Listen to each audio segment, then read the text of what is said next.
हमने कल किया था नेशनल हाईवे, है ना। तो कितने हाईवे है? 19। अब है जी ट्रांसपोर्ट डिपार्टमेंट। देखो एक सवाल है यहाँ पे, motor vehicle act. Motor vehicle act कब का है? 1988 का। इसमें भी चेंजेस भी आते रहते हैं बीच बीच में ना, तो कभी ऐसे पूछ लेते हैं प्रीवियस क्वेश्चन की मोटर व्हीकल एक्ट कब का है? 1988 का। और रेवेन्यू जनरेशन कितनी है इसमें? 2020-21 में 382.64 crore, whereas 365 crore is generated from the year 2021 और टारगेट कितना रखा था? 487। तो ये कौन सा आएगा? ये नॉन टैक्स रेवेन्यू है ना। तो नॉन टैक्स रेवेन्यू का एक ये भी सोर्स है जो बिना टैक्स से आता है सरकार के पास। और देखो इस लेवल के जो फैक्ट्स है ना, ये तो आपकी किस्मत पे डिपेंड करता है कि आपको आते नहीं आते। कई बार डाल देते हैं ऐसे क्वेश्चन। अगर आप पिछले साल का पेपर देखोगे ना, उन्होंने ऐसे फैक्ट्स डाले हुए हैं। तो कितना इस बारी HRTC डिपार्टमेंट ने कमाया है, कितना इसका टारगेट था। नेक्स्ट है जी achievements of the transport department. क्या क्या अचीवमेंट्स है इसकी? एक तो बनाया है inspection and certification centre. Inspection and certification centre. अब इंस्पेक्शन किसकी होगी? जो भी मोटर व्हीकल एक्ट के अंदर कुछ रूल्स होते हैं, है ना, उनको कोई ब्रेक ना कर दे, उनको अगर कोई कर रहा है तो उसके लिए सर्टिफाई करना, सर्टिफिकेशन देना। तो ये कहाँ पे सेंटर? यह है बद्दी में। बद्दी तो बताना कहाँ पे? सोलन में, ठीक है जी। एक है जी क्रिएशन ऑफ ट्रांसपोर्ट नगर। अब जो ट्रांसपोर्ट नगर है ना, नदौन इन डिस्ट्रिक्ट हमीरपुर में अभी है। और further land has been allotted कहाँ पे? कालम पोंटा में, उधर ये भी उधर पोंटा के साथ ही है, पोंटा और near to Shimla. And transport Nagar का मतलब पता है क्या? यहाँ पे ना, जैसे अगर आप देखोगे अभी ना, जैसे सरकारी जो होता है गैरेज टाइप होता है ना, जहाँ पे पुरानी बसेस की वो होती है, क्या कहते हैं, रिपेयर वगैरह होती है। तो उससे क्या होता है कि वो ना ऐसी जगह होता है कहीं पे जहाँ पे गैरेज तो होगा अंदर, बट गाड़ियों को पार्क करने के लिए कोई जगह नहीं है सही से, है ना। अब जो लोग वहाँ पे काम करवा रहे हैं उनकी उनके लिए कुछ फैसिलिटी है ही नहीं है। जैसे उनके लिए कोई रेस्टोरेंट नहीं है, उनके लिए कोई वेटिंग रूम नहीं है, रेस्ट रूम नहीं है ना, कोई पार्क नहीं है। तो भी क्या बोले कि काम करते हैं कि जहाँ पे इस तरह के बड़े बड़े गैरेज होते हैं, जहाँ पे गाड़ियाँ अपनी रेगुलर सर्विसेज के लिए आती है ना, सर्विस सेंटर बोल दो, तो वहाँ पे ऐसा फैसिलिटी होनी चाहिए जहाँ पे जो जो लोग आते हैं ना गाड़ी बसेस को लेकर, उनके लिए प्रॉपर फैसिलिटी हो, उनको पार्किंग हो, उनके लिए रहने का सुविधा हो, है ना, उनके लिए रेस्टोरेंट वगैरह हो, ATM वगैरह हो। समझ गए ना बात? तो एक नगर टाइप बनाना कि ताकि उनको ऐसा ना हो कि उनको कोई फैसिलिटी मिले ही नहीं और वहाँ पे एरिया में जाम लग जाता है ना। तो ये सारी चीज को रोकने के लिए क्या बनाया गया है? ट्रांसपोर्ट नगर। तो ये किसका पार्ट बनेगा? Infrastructure development and driving and training schools and pollution check centre भी है हिमाचल में। तो ये नंबर आप छोड़ देना, बट ऐसा है कि स्कूल्स है। और एम्प्लॉयमेंट जनरेशन की कमिटमेंट करता है स्वर्ण जयंती ग्राम स्वरोजगार योजना के अंदर। तो जो डिपार्टमेंट है ट्रांसपोर्ट वाला, ये बोलता है कि हमने रोजगार भी देना है। नेक्स्ट ये पॉलिसी बड़ी इंपॉर्टेंट है, इलेक्ट्रिक व्हीकल पॉलिसी 2022 की ना, नई पॉलिसी है। और हिमाचल क्या चाहता है कि मॉडल स्टेट बनना, कि और स्टेट के लिए एक रोल मॉडल का रोल प्ले करेगा जो इलेक्ट्रिक जो व्हीकल्स है उनके बनाने में, है ना। और sustainable, safe, eco friendly, inclusive and modern transport. The objective of this policy is to provide benefit to the consumer को भी बेनिफिट देना है और व्हीकल मैन्युफैक्चरर्स को, and set up electric charging station. तो चार्जिंग स्टेशन लगेगा तो ही तो करेगा। देखो ना, एक ये डाटा है इसमें लिखा हुआ है कि policy aim to cover about 15% of the new vehicle registration. मतलब कहने का मतलब है कि 2025 तक अगर 100 गाड़ियां खरीदी जा रही है तो उसका 15% कौन होनी चाहिए? रिन्यूएबल, ये क्या कहते हैं, इलेक्ट्रिक। तो ये टारगेट रखा हुआ है। तो पॉलिसी है 2022 की और 15% कब तक अटेन करना है? 2025 तक, है ना। और मेंस के लिए फिर से वही है कि इन्वायरमेंटल जो प्रॉब्लम्स है उनको बचने के लिए हिमाचल सरकार क्या कर रही है। तो उसका एक पॉइंट क्या बनेगा? Recently Himachal government has passed electric vehicle policy 2022, तो जिसमें व्हीकल मैन्युफैक्चरिंग कंज्यूमर को बेनिफिट मिलेगा, इलेक्ट्रिक चार्जिंग सेंटर्स लगेंगे और 2025 तक 15% जो रजिस्ट्रेशन है वो आना चाहिए इलेक्ट्रिक व्हीकल से। नेक्स्ट है guidelines for safe transportation at school children. कई बार क्या होता है, जैसे स्कूल चिल्ड्रन, स्कूल के बच्चे होते हैं, उनकी जो वैन्स होती है वो बड़ी ओवर क्राउडेड होती है, वो कभी पलट जाती है ना, वो थोड़े तेजी से चलते हैं, तो उसको बचाने की बात की है इसे बस। और रेंट अ मोटरसाइकिल, मोटर जो कैब वगैरह है उसकी भी एक स्कीम है। मतलब क्या है कि मोटरसाइकिल को भी रेंट पे दे सकता है और कैब को भी रेंट पे दे सकता है, बट आगे किसके लिए करेगा वो पर्पज के लिए, यूजर टैक्सी के लिए। तो यहाँ कहाँ पे चेंज आ गया ये, मोटर व्हीकल एक्ट 1988। जैसे अभी देखो ना आप उबर वाले हैं, जैसे मेरी मान लो पर्सनल कार है ना, पर्सनल कार को भी कहाँ लगा सकता हूँ मैं, उबर में। तो जरूरी नहीं कि मेरे को ऐसा है कि उसके लिए अलग से टैक्सी खरीदनी पड़ेगी, तो अपनी पर्सनल कार को मैं किस पे कन्वर्ट कर सकता हूँ, उबर में कर दूंगा। जब मुझे नहीं करना उबर का काम, उसको उधर छोड़ दूंगा, है ना। तो ऐसे ही समझ लो कुछ की, जो वहाँ के लोकल जो लोग हैं वो भी अपनी पर्सनल जो मोटरसाइकिल है और अपनी जो मोटर कार है उसको यूज कर सकते हैं इसके लिए, कमर्शियल पर्पज के लिए, but for that purpose they need to register under motor vehicle act 1988। Himachal road transportation corporation है, इसके पास ये बसेस की जो फ्लीट है ये बढ़ती रहती है। अभी कितनी है, 3023 बसेस है ना। आजकल थोड़े एक्सीडेंट ज्यादा हो रहे हैं तो सरकार नई नई बसेस लेके आ रही है। क्लियर है जी बात। नेक्स्ट है जी HRT स्कीम। HRT जो HRTC है ना, देखो हिमाचल रोड ट्रांसपोर्टेशन कॉर्पोरेशन। और देखो हम पढ़ते आ रहे हैं ना, कॉर्पोरेशन कहाँ पे, हर जगह ही आ रहा है। देखो कैसे बता रहा हूँ, जैसे ऊपर मिनिस्ट्री होगी, फिर क्या होगा, सेक्रेटरेट होगा, फिर कौन होगा, डायरेक्टरेट होगा, डायरेक्टरेट होगा ना, डायरेक्टरेट भी पॉलिसी और उसके बीच में होगा। बट जो असल में उस पॉलिसी को ग्राउंड उतारता है वो कौन होगा, कॉर्पोरेशन। कॉर्पोरेशन क्या होगा, एक हिसाब से गवर्नमेंट की कंपनी टाइप, जैसे गवर्नमेंट का एक डिपार्टमेंट होता है, तो ऐसे हायरार्की में काम करता है, ये कॉर्पोरेशन होगा। तो अभी तक हमने यही पढ़ा है कि टूरिज्म में है ना, इंडस्ट्री में है, उसी तरह से जो ट्रांसपोर्टेशन है उसमें क्या है, HRTC है ना। अब यहाँ पे HRTC क्या करता है, बहुत सारी स्कीम्स देता है, कुछ कार्ड्स देता है, कुछ स्कीम्स देता है। Green card scheme, green card scheme में क्या मिलेगा, 25% डिस्काउंट। अगर आपने एक बार, कोई बना सकता है ना ग्रीन कार्ड, देखो ना आपने, जैसे शिमला में बनाते हैं, कोई कोई बनाते रहते हैं कार्ड। तो कितने तक जा सकता है उस ग्रीन कार्ड से, 50 किलोमीटर। और कॉस्ट कितनी होगी कार्ड की, 50 रुपये। और वैलिडिटी कितनी होगी, 2 साल की। ठीक है ना। ग्रीन कार्ड में ये क्वेश्चन पूछा होगा, ग्रीन कार्ड में कितना डिस्काउंट मिलेगा, 25%। उसी तरह से स्मार्ट कार्ड है, और स्मार्ट कार्ड 50 रुपये कार्ड है, इसकी वैलिडिटी कितनी है, 2 साल की है। डिस्काउंट कितने देना, 10%। और वैलिड फॉर HRTC की ordinary, superfast, semi deluxe, deluxe buses, उन्होंने चलेगा ये। और वॉल्वो एंड AC बसेस में डिस्काउंट मिलेगा कब, सर्दियों में सिर्फ 1 दिसंबर से लेकर 31 मार्च तक। चला कैसे काम किया, समझ गया। अब उनको पता है उस टाइम चलना नहीं AC, तो वॉल्वो एंड AC बसेस में कब है, 1 अक्टूबर से लेकर 31 मार्च तक, उसके बाद नहीं लगेगा। नेक्स्ट है जी सम्मान कार्ड स्कीम। अब ये क्वेश्चन पता कैसे आता है, सम्मान कार्ड स्कीम किसके लिए है। तो जैसे वहां लिखा होगा सम्मान कार्ड या सोल्जर्स के लिए है ना, या एक्स सर्विसमैन के लिए, या तो वो होता है फ्रीडम फाइटर, तो वो ज्यादा नजदीक लगता है। सबसे लास्ट ऑप्शन दिया होगा सीनियर सिटीजन, तो वो लगेगा तो नहीं होगा, तो पर किसके लिए है, सीनियर सिटीजन। और एज कितनी है, 60 साल से ऊपर। डिस्काउंट मिलेगा 30% का, पर मिलेगा किसमें, सिर्फ ऑर्डिनरी बसेज में। और free facility to women, Rakshabandhan वाले दिन, भैया दूज वाले दिन, ईद वाले दिन, बकरीद वाले दिन, तो वुमेन अपने जा सकती है कहीं भी। Discount in fare to women, 20% discount और मिलेगा किसमें, ordinary buses within the state. Next है जी free facility to student for government school. Government school कब तक के लिए, 12th तक के बच्चे होते हैं, इनको भी ऑर्डिनरी बसेस में आ जा सकते हैं। Free facility to person suffering from the serious illness, free travelling facility. देखो जो सीरियस इलनेस होता है ना, या कैंसर हो गया, स्पाइनल इंजरी हो गई, किडनी हो गई, डायलिसिस हो गया, एक खुद और एक उसका कौन, अटेंडेंट, 2 लोग कहाँ जा सकते हैं, फ्री ऑफ कॉस्ट पे। बट उनके पास एक रेफरल स्लिप होनी चाहिए हॉस्पिटल की। ठीक है जी। Free facility to the special abled person, इसमें याद रखना उसकी डिसेबिलिटी कितनी होनी चाहिए, 70% और मोर।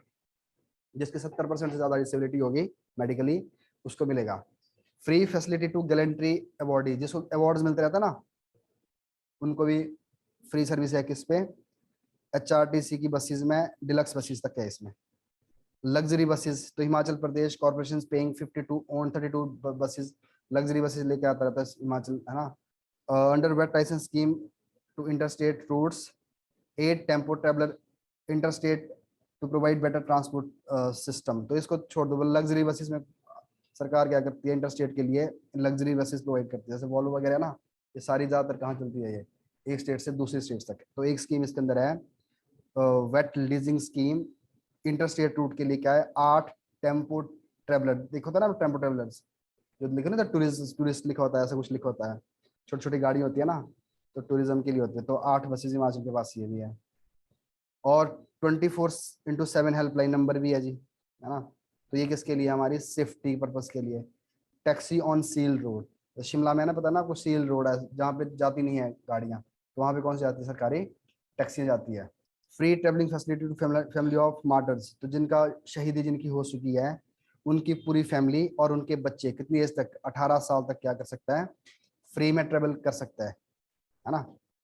और जो लोग की मार्टर हुआ कब, ड्यूटी टाइम में, ठीक है ना, तो उनके देखो, war window, parents and children, children कितनी एज तक, 18 साल तक।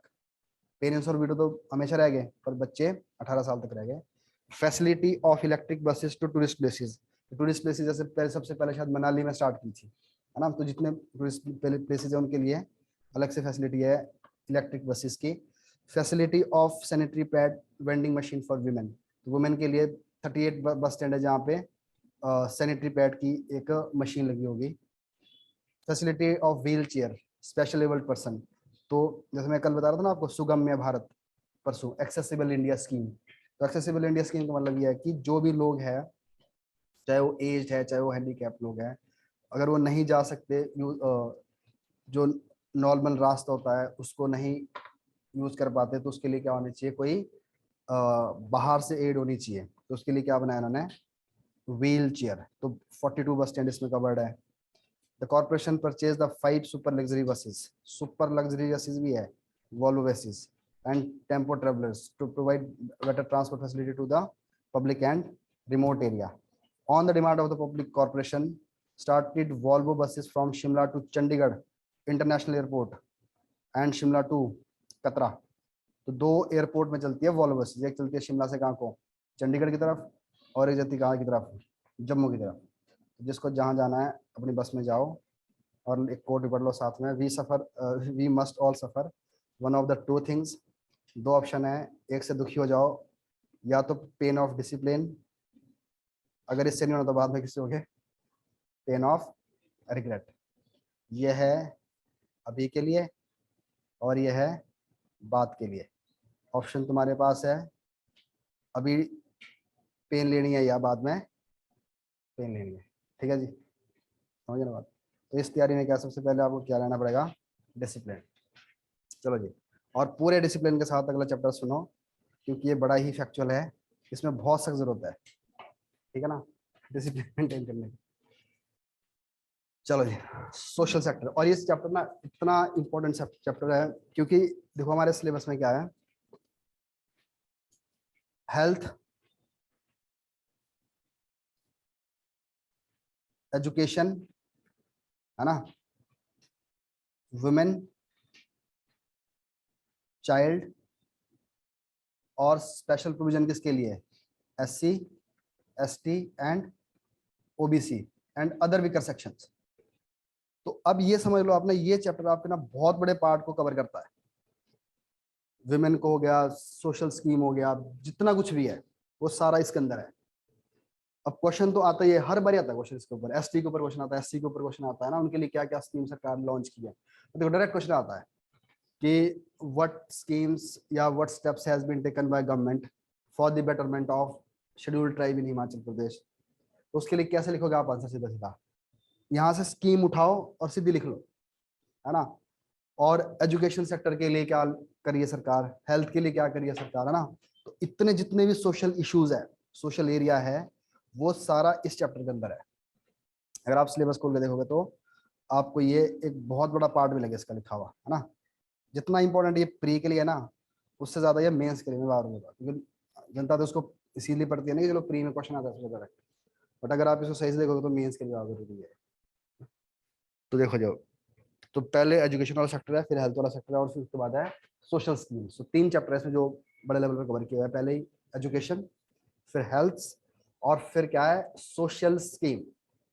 अब सोशल स्कीम किसके लिए है? SC ST विमेन चिल्ड्रन सभी के लिए है ना, चाहे कोई डिफरेंटली एबल पर्सन है ना, एज्ड है, तो सबको सबको इकट्ठा करता है। जैसे पढ़ता ना directive principle of state policy, directive principle of state policy किसकी बात करता है? Welfare state. और वेलफेयर स्टेट क्या करती है हमेशा कि अपनी तरफ से लोगों को बेनिफिट देने की कोशिश करती है, और जो एक्सपेंडिचर होते हैं वो कौन उठाता है? स्टेट। तो कहीं ना कहीं जो DPSP पढ़ते होते हैं ना, उसका सीधा सीधा एप्लीकेशन है ये वाला चैप्टर। ठीक है जी बात। और उसके बाद आपके सिलेबस में एक जगह लिखा होगा infrastructure development in health and education, infrastructure development in health and education. तो हेल्थ के लिए और एजुकेशन के लिए हम क्या इंफ्रा बना रहे हैं, वो वाला भी एरिया कवर करेगा ये, है ना। और देखो जब जब सरकार अपनी तरफ से बहुत सारी स्कीम्स लोगों को पहुंचाती है ना, तो उसको क्या बोलेगा हम? Effective delivery of public service. देखो एक क्वेश्चन आता है सीधा ही, पूछा भी है क्वेश्चन, ये क्वेश्चन 20 नंबर का पूछा है कि हिमाचल के अंदर आज तक ऐसी क्या चीजें हुई है कुछ पिछले कुछ सालों में, किसके एरिया में? Effective delivery of public services. अब इफेक्टिव डिलीवरी में क्या आएगा? यही तो है, हेल्थ के लिए हम क्या दे रहे हैं, एजुकेशन के लिए क्या दे रहे हैं हम, वुमेन के लिए क्या दे रहे हैं, है ना। तो और देखो मैं ये बता रहा हूँ आपको कितने एरिया आपके टच करता है। सबसे पहले अगर हम बात करेंगे पॉलिटी के हिसाब से, DPSP directive principle of state policy, इसमें क्या है? वेलफेयर की स्कीम सारी आ गई, ठीक है जी, और ये वेलफेयर स्टेट बनाता है। और दूसरा क्या बोला मैंने, एरियाज कौन से टच करता है direct? Education, health, women, children, aged and PWD, physically जो डिसेबल्ड लोग होता है उनके लिए डायरेक्ट काम कर रहा है। और नेक्स्ट हम क्या देखते हैं इसके अंदर कि जो हमारी गवर्नेंस है, तो देखो ना गवर्नमेंट जब यहाँ पे एक्शन मोड में होती है, गवर्नमेंट इन एक्शन मोड में है, तो ये क्या बनती है? Governance. Government in action mode is governance. और जब वो काम करती है ना लोगों के लिए, तो वो किस सेंस में काम करेगी? डिलीवरी ऑफ पब्लिक सर्विसेज, ठीक है ना। जब लोगों को प्रॉपर तरीके से डिलीवरी मिलेगी सर्विसेज की, तो क्या बन सकता है? ये could be part of good governance. इसका भी एरिया है ये, है ना। तो ये सारे पार्ट, तो ऐसा नहीं कि डायरेक्टली आप देखोगे सिर्फ इसको एक एंगल से कि वुमेन के लिए है, एजुकेशन के लिए, पर ये जो कीवर्ड्स लिखे हुए हैं ना सिलेबस में, इनको ध्यान रखा करो, है ना। Infra in health and education, effective delivery of public services, है ना, और welfare state, social welfare schemes. तो ये सारा यही है जो कि इसमें से ही आंसर निकलेगा इसका, मेरा जी बात। तो ऐसे देखना होता है आपको। और जब आप पढ़ते हो ना चीजों को, तो पढ़ने का भी आपका नजरिया चेंज हो जाता है इस तरह से। फिर आप इन जो भी फैक्ट्स होते हैं ना, देखो हमें क्या होता है जब हम पढ़ते होते हैं ना चीजों को, तो अगर हम सीधा पढ़ते हैं कि उन फैक्ट्स को दिमाग में रखें, तो हमारा ना इंटरेस्ट भी बनता ही नहीं है पढ़ने का। तो फिर हम क्या सोचते हैं कि क्या ही रट लें इन फैक्ट्स को, हाँ? अब देखो अगर मैं आपको एक बात पूछूं ना, अगर ऐसा क्वेश्चन जैसे अभी जैसे एक एग्जांपल देता हूँ आपको ना, अ, कल कल कल कल मनीष सिसोदिया हिमाचल में था, पता है ना आपको? पता है? क्यों था? मनीष सिसोदिया पता ना कौन है? तो वो जब भी कैंपेनिंग के लिए जाता है तो क्या बात करता है, किसका एग्जांपल देता है हमेशा? दिल्ली के स्कूल का, एजुकेशन का, ठीक है ना। उस बंदे ने एक बात बोली वहां पे कि जो जो हमेशा बोलता ही है। फिर उसके रिटालिएशन में उसको काउंटर करने के लिए BJP का कोई लीडर था, उन्होंने क्या बताया कि भाई हमारा कोई आपके साथ कोई कंपटीशन ही नहीं है दिल्ली के साथ, अपना कंपटीशन किसके साथ है? केरला के साथ। सारे बात क्या हो रहा है, बात तो सही बोल दी। क्या बात सही बोल दी कि भैया अगर आप रैंकिंग वाइज देखते हो ना, तो कहाँ हमें दिखता है हमें किससे बात करनी थी? सीधी केरला से। आप बीच में ना बोलो, क्लियर है ये बात? ये स्टेटमेंट है। अब हो सकता है कि जो इंटरव्यू आपका, कभी आप इंटरव्यू जाओगे तो वो तो देखेगा ऐसी चीजें, अब उसके दिमाग में घूम रहा होगा, अब वो तुरंत क्वेश्चन पूछ लेगा आपका। अब वो लगेगा कि देखो जो केरला है, केरला बहुत बड़ी एजुकेशन में, तो हिमाचल, क्या लगता है आपको कि केरला को केरला से आगे निकलेगा या केरला के बराबर जाएगा? क्योंकि उसने तो वहां सुना था, बट आपको आंसर कहाँ से मिलेगा? यहाँ से, ठीक है ना। अब एक क्वेश्चन और बनता है यहाँ पे। तो अब यहाँ पे देख लो कि जैसे क्वेश्चन लिखना अपना, ये सिलेबस का पार्ट है आपका। तो क्वेश्चन ये है, Himachal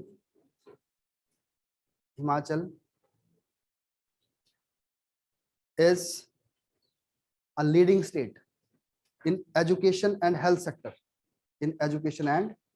sector, playing a role of model state,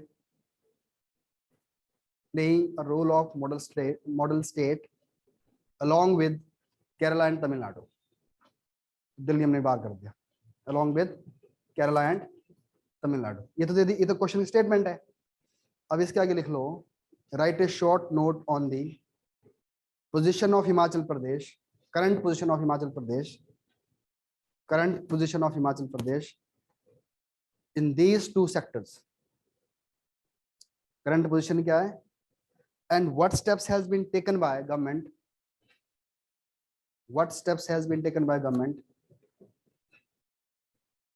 to make this sector more effective. Clear है जी बात। अब अगर आपके दिमाग में क्वेश्चन होगा ना, तो पहले का तो क्वेश्चन क्या होगा आपके दिमाग में कि आज की पोजीशन क्या है इसकी, स्टेट की। ऑब्वियसली क्या देखोगे आप, डाटा देखोगे पहले ही कि इतना लिटरेसी रेट केरला का है, इतना लिटरेसी रेट कहाँ का है, हिमाचल का है, इतनी वुमेन वहां पढ़ी लिखी है, इतनी वुमेन यहाँ पढ़ी लिखी है।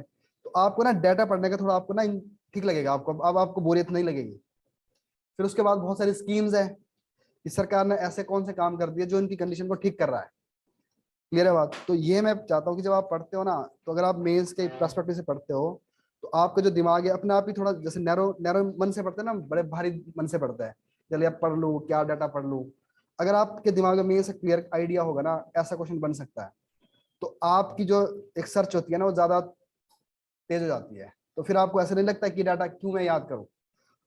समझ गया ना बात। तो देखो शुरुआत में क्वेश्चन आंसर जो मैंने क्वेश्चन लिखने को दिया था उसका सीधा आंसर है ये। क्या बोलोगे आप कि भैया हिमाचल के इस टाइम कितना है, 82.80 क्या है अपने पास एजुकेशन है, और जो कि कितना है 8.8% पॉइंट ज्यादा है किससे, नेशनल से। क्लियर है जी बात। तो नेशनल लेवल पर कितना है 74, और इसमें भी क्या है 89.53 किसके लिए है, मैन का, और 75.93 किसका है, विमेन का। जो कि पहले क्या था 85 टोटल था, और इसको ये पुराना डाटा हो गया। अब एक बात क्या है यहाँ पे एक सर्वे और होता है, national sample survey on house hold social consumption.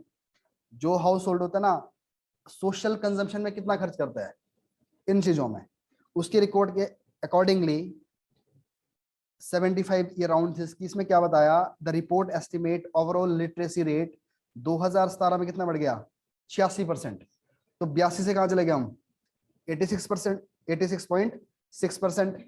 और जिसमें मेल कितने पहुंच गए हैं 92%, और फीमेल कितनी है 85%, और जेंडर गैप कितना है 12%। तो इसका मतलब थोड़ी सी अभी भी थोड़ी सी ये चीज अच्छी नहीं है। अभी कितना कितना परसेंट जेंडर गैप है 12%। अब देखो यहाँ पे, अब ये 2001 सेंसस में कितना था 17.93, और अभी जो 2011 का सेंसस है वो कितना है 13.6%। और अभी ये सेंसस तो नहीं है, पर एक रिपोर्ट है क्या बोलती है, अब कितना रह गया 12.4 जेंडर गैप। ठीक है ना। तो ये क्या बनाती है हिमाचल का पोजीशन, अभी क्या स्टेटस है हमारी एजुकेशन का। अब उसके बाद है जी अगली, और देख लो percentage of age 16-14 enrolment in government school. अब हो क्या रहा है धीरे धीरे, देखो एज ग्रुप के लोग पहले कितने थे 58% पढ़ते थे कहाँ पे सरकारी स्कूल में, अब कितना हो गया है 60%। और enrolment in government school increase 6.8%, कब 21 में। अब जो इंक्रीज है ना ज्यादा किसमें दिखता है हमें, गर्ल्स में। तो जिन लोगों ने क्या करते पहले किसको निकाला स्कूलों से बाहर, गर्ल्स को, कि चलो बिना मतलब से पैसे क्यों खर्च करें, लड़के फिर भी चला चलो ठीक है चलने दो एक साल और। तो ये डिफरेंस अभी भी दिखता है सोसाइटी में। कहाँ से दिखता है कि अगर प्राइवेट स्कूल से ड्रॉप करने का जो वो था नंबर था, वो लड़कों में कम था, कितना था 6.2%। क्लियर है जी बात। अब इससे इस डाटा से हमें एक चीज और क्या निकाल रहे हैं कि वैसे तो देखो जेंडर इक्वलिटी की बात करते हैं हम हिमाचल में, बट उसके बावजूद भी 2 लेवल में क्या होता है, जेंडर इक्वलिटी नहीं दिखती। किसमें है? एक तो जो लिटरेसी रेट है उसमें कितना अभी भी गैप है, 13.6% का। अगर रफ आइडिया होगा ना आपके पास, तो मेंस के लिए आपके पास आंसर बन जाएगा। 13 पॉइंट लिखने वाले अराउंड 10% लिख लिया, जरूरत नहीं कि ये इतना ही लिखना है। और अभी जो प्राइवेट स्कूल से बाहर उनको आउट करने का था, वहां भी क्या दिखता है हमें, मेल का क्या है, फीमेल का क्या है, ज्यादा है, और मेल का क्या है, मेल चार्ट का क्या है, कम है। अब उसके बाद percentage of enrolled child with access to smartphone. अब धीरे धीरे क्या होना लग गया हुआ है कि बच्चों के पास क्या होना चाहिए, स्मार्टफोन। तो स्मार्टफोन किसके पास होना चाहिए, फैमिली में किसी के पास होना चाहिए। तो अब ये बोल रहा है कि 58% लोगों के पास था पहले स्मार्टफोन, उनके पेरेंट्स के पास। अब एकदम से कितना हो गया, 90%। 21 में कितना हो गया, 95%। तो उसका मतलब हिमाचल में तो 95% क्या लोगों के पास क्या है, स्मार्टफोन है, ठीक है ना। अब इस सच्चाई से इसका जो मर्जी हुआ होगा, बट हमें तो रखना पड़ेगा ना कुछ याद। पर ये क्वेश्चन अब प्री के लिए शायद नहीं बनेगा, इसको आप स्किप कर सकते हो, ठीक है ना। और percentage enrol children who receive the help from family, ये पता नहीं क्यों ऐसा डाटा दिया है। ऐसे कितने बच्चे हैं जिनको अपने परिवार वाले उनको पढ़ाते हैं। तो ये बोल रहा है कि प्राइवेट स्कूल में जो बच्चे पढ़ते हैं ना, उनके 90% बच्चों को क्या मिलती है, अपने पेरेंट्स की हेल्प। और 81% किसको, जो गांव के नहीं, सरकारी सरकारी स्कूल में होता है ना। और ओवरऑल कितना है, ये है ना, हाँ। और ओवरऑल कितना है, 84। और देखो ये भी तो गैप दिखता है यहाँ पे, तो इसका मतलब है कि अब कुछ लोग तो इसलिए भी मदद करते हैं अपने बच्चों को, उनको पता है कि पैसे खर्चे हुए कहाँ पे, है ना। सरकारी सरकारी सरकारी स्कूल में तो ऐसा कुछ है नहीं है, क्योंकि पैसे कम है, तो चला जाएगा बच्चा, है ना। और जैसे जब जब जब हम पढ़ते थे, आप तो शायद ज्यादातर प्राइवेट स्कूलों से पढ़ोगे ना, मैक्सिमम सभी पढ़े शायद प्राइवेट से, और हम तो सरकारी से पढ़े हुए ना। तो वहाँ तो पेरेंट्स तो ये बोलते टीचर को, अगर टीचर मिलता ना तो जाते हुए, वो ये नहीं पूछते कि पढ़ता पढ़ता, वो बोलते कि पीटना बस। क्यों क्यों पीटना, वो तो ना पहले मेंटलिटी थी, ऐसी बच्चों में बता रहा हूँ आपको। पहले ना पेरेंट्स को ऐसा लगता था कि बच्चे को अगर पीटेगा तो ही वो ठीक रहेगा, खुद भी पीटते थे और टीचर को वैसे बोलते थे कि, अरे अब तो पेरेंट्स थोड़ा पूछते हैं ना कि पढ़ता पढ़ता भी क्या है। तो मैं एक ऐसे ही बताता हूँ इंसिडेंट्स ना। जैसे आजकल मेरी एक छोटी बेटी है, उसको हमने वो डाला स्कूल में ना, प्ले स्कूल में, तो जाती नहीं है। तो उसको ना बड़ी मुश्किल से उसको धक्के मार के फेंकना पड़ता है उनको ना। तो और मैं देखता हूँ और भी छोटे छोटे बच्चे होते हैं ना वहाँ पे, उनके साथ सबके साथ वो अन्याय हो रहा होता है वहाँ पे ना। तो अब देखो ना, गलती किसकी है इसमें, बच्चों की तो नहीं है गलती, सोसाइटी की भी गलती है ना। अब अगर मैं देखो मन से तो मैं चाहता हूँ कि ना जाए 4 साल तक, 5 साल तक ना जाए कम से कम। बट प्रॉब्लम क्या है, अब फिर ये भी है, बाकी बच्चे जाएंगे वो नहीं जाएगी, तो अगर 4 साल के बाद हो जाएगा तो लगे पता नहीं कहाँ से आ गई, मुश्किल हो जाएगा ना। तो या तो ऐसा होना चाहिए सरकार को, कोई बच्चा नहीं जाएगा, तब अच्छा है ना। तो अब अभी फ्री है, कोई नहीं जाता, ठीक है, कोई नहीं जा रहा है। अब क्या हो रहा है कि अगर एक एरिया के 100 बच्चे जा रहे हैं, 3 बच्चे नहीं जा रहे, मुश्किल हो जाएगा ना। तो फिर मैं कभी कभी सोचता हूँ ऐसा ना, कि जैसे आजकल अगर हमारे मेरे टाइम के पेरेंट्स होते हैं ना, तो बहुत सारे बच्चे वहां पीट रहे होते हैं। क्यों, उनको बोल रहे थे कि अब ऐसा तो नहीं, अभी तो पेरेंट्स बड़ा लालच देते हैं ना कि तू चले जा, तेरे को हम ये देंगे वो देंगे। तो पुराना जमाने वाला तो दो रख रहे होते कि चल अंदर, और साथ में टीचर को बोल रहे होते कि इसको अंदर भी थोड़ा ठीक कर दो, है ना। तो ये सारी चीजें, तो ये डाटा क्या कर काम का तो है नहीं, चलो फिर भी। तो नेक्स्ट है जी, distribution of enrolled children by the parents education, इसको तो छोड़ ही दो आप। ये पता क्या हो रहा है कि कितने बच्चे ऐसे हैं जिनके पेरेंट्स अच्छे पढ़े लिखे हैं, बहुत ही कम पढ़े लिखे है ना, ये कोई काम का लगता नहीं मेरे को। तो ये बोल रहा है कि 65% के बच्चों के क्या है, हाई पढ़े लिखे हैं, 35% क्या है, 30% मीडियम, 4% क्या है, below the low level of education. तो इसको आप छोड़ सकते हो, डाटा को पढ़ना होगा पढ़ लेना, कुछ खास नहीं है। आगे है स्कीम्स, एलिमेंट्री एजुकेशन। और देखो पहले एलिमेंट्री आएगी, फिर सेकेंडरी मीडिया मिड वाली आएगी, और फिर कौन सी आएगी, सेकेंडरी वाली।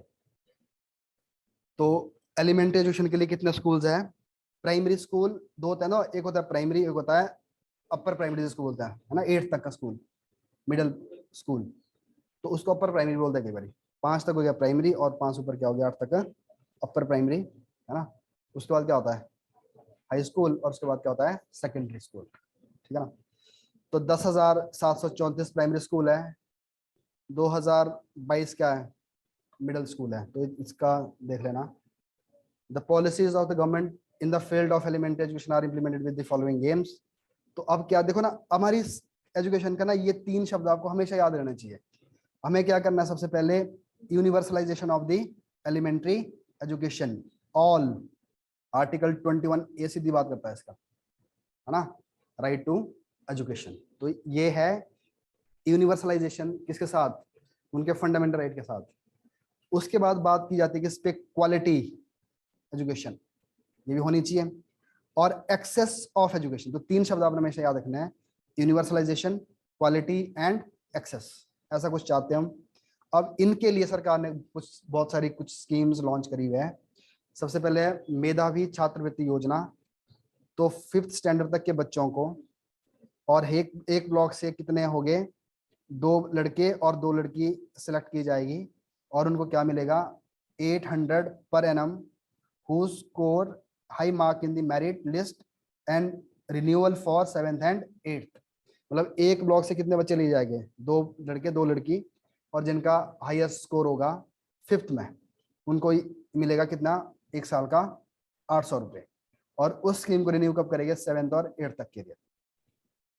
नेक्स्ट है scholarship for integrated rural child development programme, BPL के लिए। यहाँ भी 1 से 5 तक का कितना मिलेगा 150 रुपये, और 6 से 8 तक के लिए कितना मिलेगा 250 रुपये पर बॉयज, एंड गर्ल्स के लिए कितना मिलेगा 500 रुपये। अब ये तो ये कुछ स्कीम है तो बड़ी गरीब स्कीम है, ठीक है ना। गर्ल अटेंडेंस के लिए तो कितनी बड़ी दुख की बात है ये, 90% अटेंडेंस होगी लड़की की, और कितने रुपए देगी 1 साल में 20 रुपए। अब बताओ, लड़कियों को तो ऐसा करना चाहिए 20 रुपये अपनी तरफ से देकर वापस देना चाहिए, 40 रुपये लाओ, ठीक है ना सरकार को। तो कितना बना एक एक एक महीना कितना बना 1 रुपये कुछ पैसे, ठीक है ना। अब पता नहीं कि वैसी स्कीम रखी है तो मिलता हो ना, ठीक है ना। तो 1 से लेकर 5 तक, और अटेंडेंस भी कम से कम ऐसे रखते हैं 75%, 90%, और 90% में देखे कितने। अब देखो मोटिवेशन कितना रहेगा अगले साल, आपको लगता है लड़की 100% करेगी।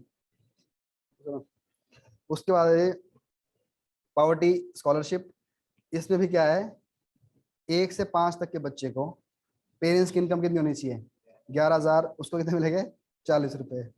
बहुत खुश होगा बेचारा, ठीक है ना।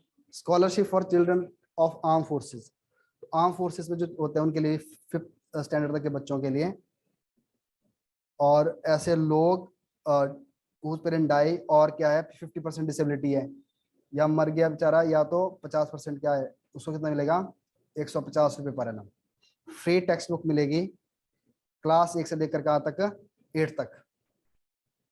अटल स्कूल वर्दी योजना, 2 सेट मिलेंगे किसके यूनिफॉर्म के, 1 से लेकर 12 तक के बच्चों के लिए, और 1 बैग मिलेगा 1st में 3rd में 6th में 9th में। मतलब ऐसा माना जाता है कि 1 बैग वो 2-3 साल चलाएगा।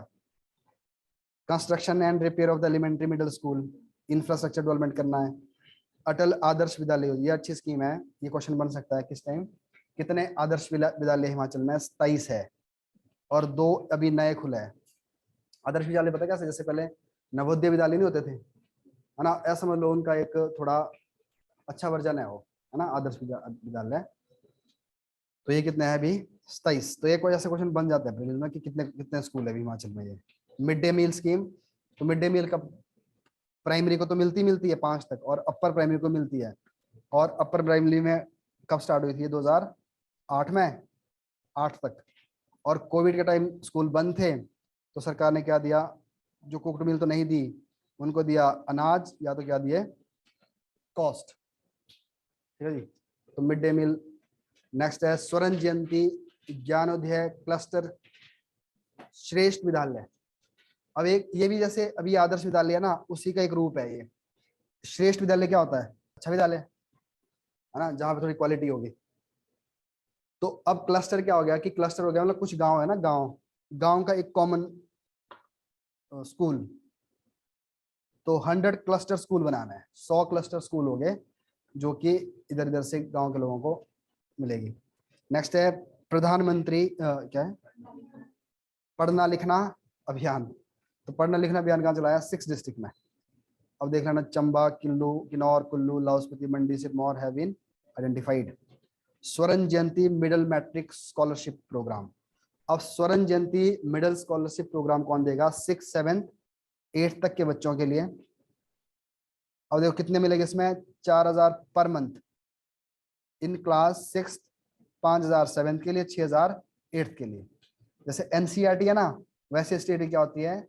State council education research training. और याद रखना इसका सेंटर कहाँ पे है? सोलन में। तो 3 क्वेश्चन छुपे हुए इसके अंदर। सबसे पहले तो क्या है? स्वर्ण जयंती मिडिल मेरिट स्कॉलरशिप प्रोग्राम किसके लिए है? 6, 7, 8th के लिए। अलग अलग इनके अमाउंट है।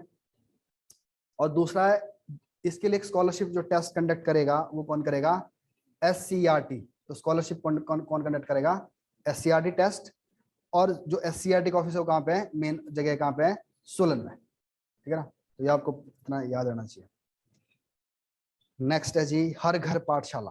ये तो हमने पहले पढ़ा है। ऑनलाइन मोड ऑफ एजुकेशन किसके लिए? कोविड के टाइम के लिए। और 8 लाख गवर्नमेंट स्कूल स्टूडेंट को इसका बेनिफिट मिला है। Home based teacher facilitated self programme और डेली बेसिस किस बच्चे के लिए? 1 से लेकर 12 तक के लिए। और इसमें क्या करेगा? Ensure student learning not hamper due to the closure of school. बिल्कुल भी सही नहीं होनी चाहिए खराब।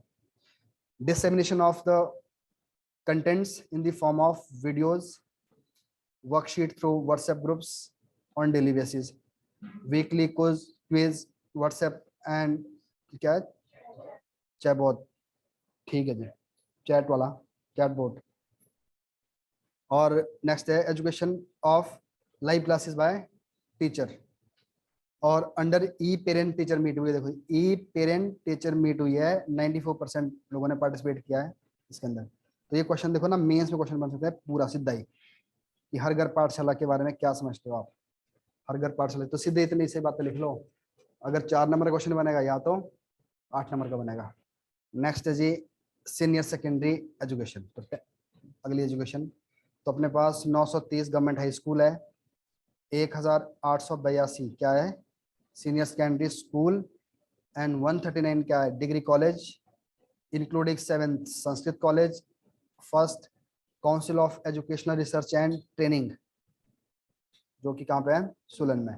एक बीएड कॉलेज है, एक फाइन आर्ट कॉलेज है रनिंग इन दी स्टेट। अब है जी इसकी भी कुछ स्कॉलरशिप स्कीम है। ये स्कॉलरशिप स्कीम वही वाली बात कि क्या बढ़ानी है लोगों की? एक तो यूनिवर्सलाइजेशन, क्वालिटी एंड एक्सेस। और देखो यहाँ ये क्वेश्चन पता क्या आता है कई बार ना, सीधे क्वेश्चन इस तरह से आते हैं प्री में, ये स्कीम किसके लिए है? अब डॉक्टर अंबेडकर मेधावी छात्रवृत्ति योजना, तो भीमराव अंबेडकर ऐसा नहीं कि एससी के लिए ही होगी, किसके लिए होगी? SC plus OBC। तो 1000 मेरिटोरियस स्टूडेंट निकालने किसके? SC के, उल्टा बोल रहा मैं, top 1250 student from SC and 1000 meritorious student from OBC। तो ये क्वेश्चन बनता है किसके लिए है? ये SC एंड OBC के लिए। SC के 1250 और OBC के 1000। और आर गिवन द कितना मिलेगा इनको? 12000 पर ईयर SC को एंड 10,000 किसको मिलेगा? OBC को। नेक्स्ट है स्वामी विवेकानंद उत्कृष्ट छात्रवृत्ति योजना। तो विवेकानंद किसके लिए है? General category. ये क्वेश्चन ज्यादातर क्वेश्चन ऐसे आता है। तो विवेकानंद वाली जो स्कीम है किसके लिए है? जनरल कैटेगरी के जो मेरिटोरियस स्टूडेंट है वो कितने हैं? 2000 बच्चे, जिनको कितना मिलेगा? 10,000 पर ईयर। अब देखो ठाकुर सेन नेगी, ये किसके लिए होगी? ST के लिए, ट्राइबल। और कितने? 100 लड़के, 100 लड़कियां, और कितने वैसे मिलेंगे? 11,000 पर ईयर। महर्षि वाल्मीकि। अब देखो महर्षि वाल्मीकि समझो ना, वाल्मीकि फैमिली होती है ना, जैसे जिनका उससे होता है, जैसे साफ सफाई जो लोग करते होते हैं वो क्या बोलते हैं? वाल्मीकि फैमिली। SC में आती है। दोनों कितना मिलेगा? 9,000। इंदिरा गांधी उत्कृष्ट छात्रवृत्ति योजना। और देखो जो इंदिरा गांधी है ना, ये किसके लिए है? सबके लिए। अब यहाँ क्या लिख लिया? उत्कृष्ट सब लोग, अब ऐसे बच्चे top 10 student from merit list 10+2 से, और उनका देखो जितनी भी स्कीम्स है ना ये सारी किसके साथ जुड़ी होनी चाहिए, Himachal Pradesh board of school education, है ना। तो उनको मिलेगा ये कितना, 10,000 रुपये पर एनम। अब कुछ स्कीमें और है, देखो सैनिक स्कूल सुजानपुर टिहरा, सैनिक स्कूल सुजानपुर टिहरा स्कॉलरशिप। देखो जिन लोगों का सैनिक स्कूल के लिए हो जाता है ना, चयन हो जाता है, कहाँ से लेकर 6 से लेकर 12 तक, उनको स्कॉलरशिप मिलती है। पता ना सैनिक स्कूल है, सैनिक स्कूल ऐसा नहीं हिमाचल गवर्नमेंट का क्या है, कहाँ पे सैनिक स्कूल हिमाचल, सुजानपुर टिहरा में, है ना। एक स्कूल है ना, बस हिमाचल में शायद 9-10 स्कूल है ये, जिनमें से एक स्कूल कहाँ है, हिमाचल में। तो अब यहाँ जिसकी सिलेक्शन हो जाती है तो उसको सरकार क्या करते बाद में स्कॉलरशिप देती है। नेक्स्ट है national defence academy scholarship scheme, जो एनडीए एनडीए जो बच्चे जाते हैं ना एनडीए के लिए जाते हैं, इनका इनका इनका कहाँ पे ट्रेनिंग होती है इनकी, खड़कवासला, खड़कवासला कहाँ पे है, महाराष्ट्र पुणे, महाराष्ट्र पुणे में है ये, जहाँ एनडीए वालों की बाद में ट्रेनिंग होती है ना, तो उनको भी स्कॉलरशिप देती है सरकार। कल्पना चावला छात्रवृत्ति योजना, ये भी याद रखना, कल्पना चावला किसके लिए है, टॉप 2000 मेरिटोरियस गर्ल स्टूडेंट्स, ये भी जनरल कैट सभी के लिए है, ऐसा नहीं कि जनरल के लिए, सभी के लिए, और चाहे साइंस से हो, चाहे आर्ट्स से हो, चाहे कॉमर्स से हो। और किसके लिए जाएगा, 10+2 के बाद, जिसने 10+2 कहाँ से की होगी, हिमाचल बोर्ड से, उसको कितना मिलेगा, 15,000 पर ईयर। मतलब जो हायर एजुकेशन के लिए जाएगा ना कॉलेज के लिए 3 साल के लिए, तो 15,000 रुपये मिलेंगे। पर होनी क्या चाहिए अपनी स्टेट में, वो 2,000 की लिस्ट में आनी चाहिए गर्ल्स के बीच में। मुख्यमंत्री प्रोत्साहन योजना, अब मुख्यमंत्री प्रोत्साहन योजना पता क्या करता है, जो इंडिया के टॉप इंस्टीट्यूट है, आईआईटी, आईएम, है ना, PG diploma course Indian institute of management, and एक है इंडियन स्कूल ऑफ माइंस। देखो आईआईटी तो जितनी मर्जी है इंडिया की, सब में सबके लिए मिलेगा, और आईएम भी सबके लिए है, और इंडियन इंस्टीट्यूट ऑफ मैनेजमेंट भी सभी आएंगे। बट इसके साथ दो और है, एक है इंडियन स्कूल ऑफ माइंस, जहाँ जो कहाँ पे है, धनबाद झारखंड में, इंडियन स्कूल्स ऑफ माइंड। एक है इंडियन इंस्टीट्यूट ऑफ साइंस, ये कहाँ पे है, बैंगलोर में। दो ये हो गए, बाकी क्या हो गया, जो आईआईटी और हो गए, आईएम हो गए, और आईएम ये मेडिकल वाले मैनेजमेंट वाले इंस्टीट्यूट हो गए। नेक्स्ट है तो हाँ, इसमें पैसा कितना मिलता है, 75,000 वन टाइम मिलता है इसमें, 75,000 एक बार में सरकार पे करेगी, कितना, 75,000। नेक्स्ट है राष्ट्रीय मिलिट्री कॉलेज स्कॉलरशिप, राष्ट्रीय इंडियन मिलिट्री के, तो जिसकी सिलेक्शन किसके लिए होगी, देहरादून के लिए, उसको कितना मिलेगा, स्कॉलरशिप ऑफ 20,000 पर एनम। तो जितने टाइम तक वो देहरादून में अपनी ट्रेनिंग ले रहा होगा उतने टाइम क्या मिलेगा उसको, 20,000 रुपये। आईआरडीपी स्कॉलरशिप देता है, तो आईआरडीपी में अब देखो ना, इसके ना बड़े सारे वो है, तो एक बार रीडिंग मार लेना इनमें आप। तो आईआरडीपी में क्या है, गवर्नमेंट एडेड इंस्टीट्यूशन में 300 रुपये किसके लिए मिलेगा, 9-10 के लिए, 800 मिलेगा 10+2 के लिए, 1200 मिलेगा किसके लिए, कॉलेज के जो डे स्कॉलर है, और 2400 किसके मिलेगा, जो जो हॉस्टलर है पर मंथ। पर आईआरडीपी के लिए इंटीग्रेटेड चाइल्ड डेवलपमेंट प्रोग्राम वाला कंसेप्ट है ये ना। फिर final assistance to the children of the armed forces person जो कि killed disabled during the different war and operation. तो जो लोग ऑपरेशन में मारे गए हैं उनको कितना मिलेगा, 300 रुपये बॉयज, 600 रुपये पर गर्ल्स, किसके लिए, 9th और 10th के लिए, 800 रुपये पर मंथ +1 +2 के लिए, 1200 मंथ कॉलेज के लिए, और 24 किसके लिए, जो हॉस्टलर है। नेक्स्ट है मुख्यमंत्री ज्ञानदीप योजना। अब ये देखो ज्ञानदीप योजना, ये क्वेश्चन बन सकता है प्री के लिए।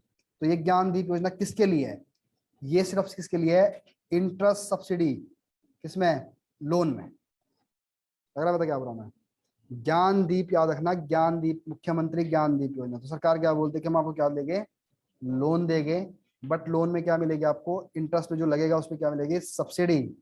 और लोन कितने तक मिलेगा, 10 लाख तक का, और the interest subsidy to extend 4% on educational loan. तो कितने परसेंट की सब्सिडी मिलेगी, 4% की। तो ये स्कीम बन सकती है क्वेश्चन। दोस्त की एक और स्कीम है, post matric scholarship to the SC ST OBC student, इनका भी अलग अलग है। अब इसमें पता क्या देखा हुआ है, SC ST की कितनी फैमिली इनकम होनी चाहिए, उन्हीं को मिलेगा, और OBC की जिनकी फैमिली इनकम उस लेवल पे होगी उनको मिलेगा। तो SC ST की एनुअल इनकम कितनी होनी चाहिए, 2.5 लाख, और उनको कितना मिलेगा, और OBC की इनकम कितनी होनी चाहिए, 1.5 लाख। तो इनको ये बेनिफिट मिलेगा। और फिर से वही pre matric scholarship SC ST OBC। अब यहाँ बताया गया है कि SC की इनकम अगर 2.5 लाख से कम हुई तो उनके बच्चों को क्या मिलेगा, 10 मंथ के लिए 3,000 पर एनम, और हॉस्टल के लिए कितना मिलेगा, 6,250। पर यहाँ पे SC की जो फैमिली है उनकी इनकम कितनी होनी चाहिए, 2.5 लाख से कम होनी चाहिए। और उसी तरह से OBC की ST की इनकम कितनी होनी चाहिए, 2 लाख से कम, और इनको कितना मिलेगा, डे वालों के लिए मिलेगा 2,250, और जो हॉस्टलर है उनको मिलेगा 4,500 रुपये। और उसी तरह से OBC के लिए 1 से 10th क्लास तक के लिए उनकी इनकम कितनी होनी चाहिए, OBC की 25,000, इनका 100 rupees per month for day scholar and 500 for जो हॉस्टलर है, और 500 grant per annum one time 500 extra मिलेंगे। तो OBC के लिए बिल्कुल कम दे रखी है इसमें, जो तो वो है उनको 100 रुपये दिए, और जो डे हॉस्टलर उनको लिए कितने हैं, 500। नेक्स्ट है merit cum means scholarship scheme for student belonging to minority community. अब देखिए इसमें क्या लिखा है, मेरिट कम मींस, और मेरिट का मतलब क्या, उनका जो स्कोर होना चाहिए ना वो कितना होना चाहिए, 50% से ऊपर। उसका मतलब है कि वो मेरिट में उन्होंने कितना स्कोर लिया है, 50%। मींस में क्या है, उनकी लाइवलीहुड के क्या सोर्स है, तो उनकी इनकम कितनी होनी चाहिए, 2,50,000 से कम। लगे ना, पता क्या है, तो मेरिट भी देखी जाएगी और उनके मींस भी देखा जाएगा लाइवलीहुड के फैमिली के। तो मेरिट में कितना होना चाहिए उनके पास, 50% स्कोर, और मींस में क्या होना चाहिए उनकी जो इनकम है फैमिली को कितनी होनी चाहिए, 2.5 लाख से कम। तो उनको मिलेगी स्कॉलरशिप। और वो माइनॉरिटी कौन सी है, पढ़िए ना मैंने उसमें, लिंग्विस्टिक एंड रिलीजियन माइनॉरिटी होती है, पर अपने पास कौन सी, सिर्फ लिंग्विस्टिक माइनॉरिटी। तो कौन सी माइनॉरिटी को देता है हिमाचल, जितनी 6 minority, Muslim, Sikh, Christian, Buddhist community, इनको देता है बस religion minority.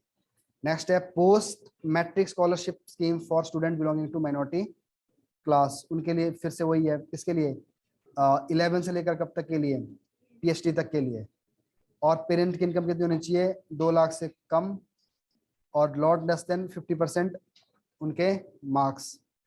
Post matric percentage, ये भी ये क्वेश्चन बन सकता है आप, किसके लिए, डिसेबल के लिए। तो उनकी डिसेबिलिटी कितनी होनी चाहिए, 40% से ज्यादा।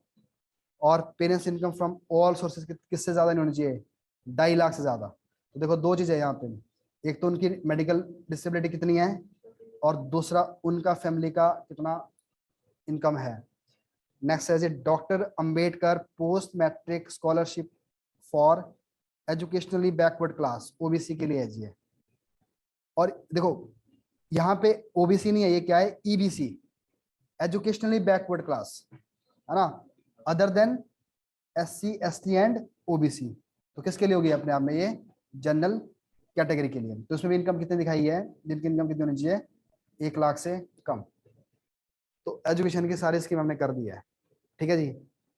अब अपनी स्टेट क्या चाहती है प्रमोट करना, संस्कृत। पता है ना आपको, कभी कभी बीच में ऐसी न्यूज आती रहती है कि सरकार क्या चाहती है कि अपनी स्टेट की भी क्या होनी चाहिए, एक राष्ट्र स्टेट की भाषा होनी चाहिए, क्या, संस्कृत होनी चाहिए, क्यों नहीं होनी चाहिए। जैसे पंजाब में पंजाबी है, तमिलनाडु में तमिल है, केरला में क्या है, मलयालम में होगी, है ना। तो आपको लगता है हिमाचल में कोई ऐसी होनी चाहिए अपनी कोई, बाहर वाले कम आएगा ना फिर पेपर देने, आपका फायदा हो जाएगा। तो किसको किसको चाहती है सरकार करना, संस्कृत को। तो संस्कृत कंपल्सरी हो जाएगा कब तक के लिए, 10th तक के लिए। जैसे पंजाब होता है ना, पंजाब में अगर आप पंजाब PCS का फॉर्म भरोगे तो आपकी 10th होनी चाहिए किसमें, पंजाबी में। अगर नहीं है तो कर दो, तो ये फॉर्म भरेगा, अदरवाइज नहीं भर पाते, है ना। तो एक तो इस हिसाब से होनी चाहिए, है ना। ये तो बड़ा ही सेल्फिश टाइप वाली बात बोल रहा हूँ मैं, बट दूसरा क्यों होना चाहिए, और क्या वजह हो सकती है संस्कृत की भाषा में। संस्कृत भाषा होनी चाहिए, उसको थोड़ा पढ़ाना चाहिए। देखो ना, अगर अगर एक टाइम ऐसा है कि फिर संस्कृत कोई पढ़ेगा ही नहीं।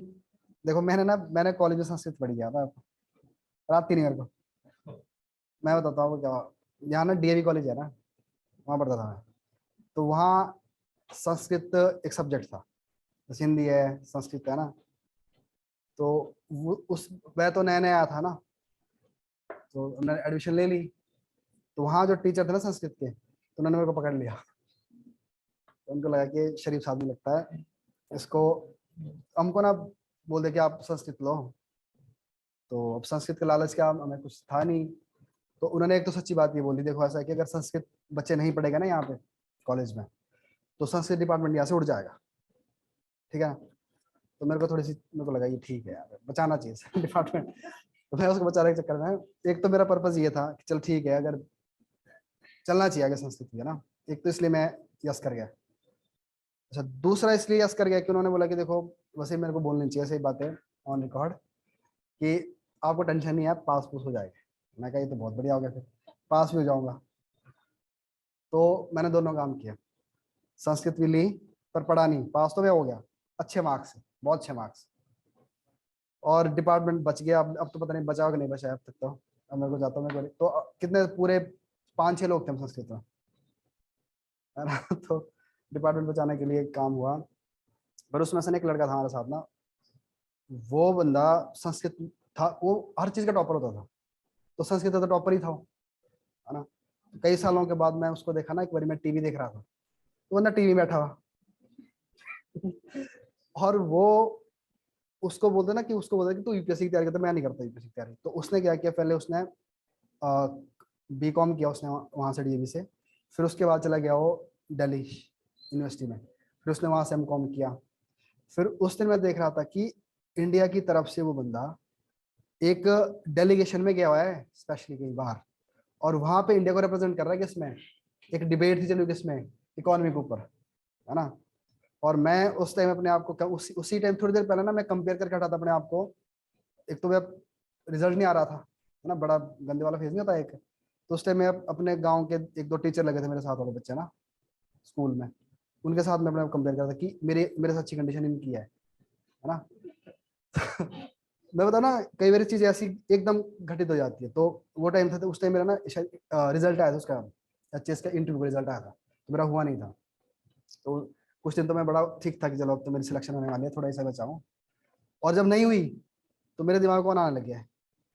और आप मानोगे नहीं, ये भी मैं बताऊंगा नहीं, तो कुछ कुछ लोग मेरे साथ आते थे जो होम गार्ड ही लगे, जो स्कूल में पढ़ते थे। तो मेरे को लगता था मेरे से अच्छा तो ये भी है। थोड़ी देर में ऐसे डिप्रेशन में लेटा हुआ था, उनके बारे में सोच रहा था। थोड़ी देर में मैं टीवी ऑन किया, टीवी में बंदा बैठा हुआ, यार अब तो ये तो बड़ी गड़बड़ बात हो गई है ना। और तो फिर मेरे को लगा नहीं, ऐसा नहीं है, कि ऐसा भी हो सकता है। समझ रहे बात क्या रहा हूँ, एक साथ ऐसी चीजें हो जाती है कभी आपके साथ, है ना।